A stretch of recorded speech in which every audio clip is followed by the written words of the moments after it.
Don't mean to get political, but I'd love to hear Vivek's thoughts on the border skirmishes, clashes between China and India that started around 2020.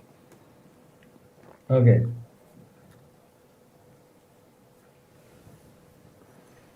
What do I think about?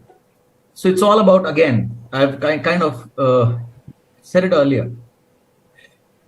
It's somewhere in the nature of human beings to kind of judge, the baseline. The judgment starts with a sense of insecurity. This is mine, that is yours. 2000 years ago it was like this, 200 years back this was mine, that was yours, etc., etc., etc.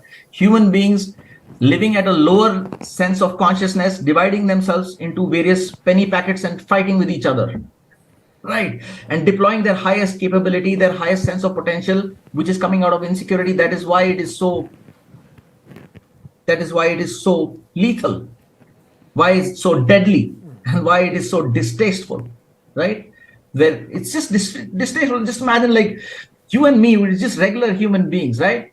You feel hungry, you feel the need for happiness, you feel the need for love, you feel the need to be with your family, you feel to do something meaningful in your life.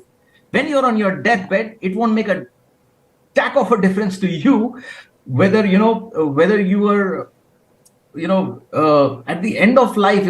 All of these things don't make any sense. Since they don't make sense at the end of life, when you have clarity that you're going to go away now, they shouldn't be making sense while you're living.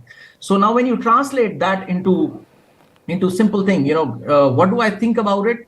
I think it is in the nature of human beings, in any form of consciousness, be it at identification with a religion, identification with a state, identification with a nation, identification with a particular racial group or whatever, is a limitation. And all of these limitations, the greater their expression of limitations are, the higher the destructive potential of it is.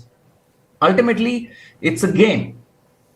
It's a game in which you see these players playing out their various parts. That's how I see things, personally speaking.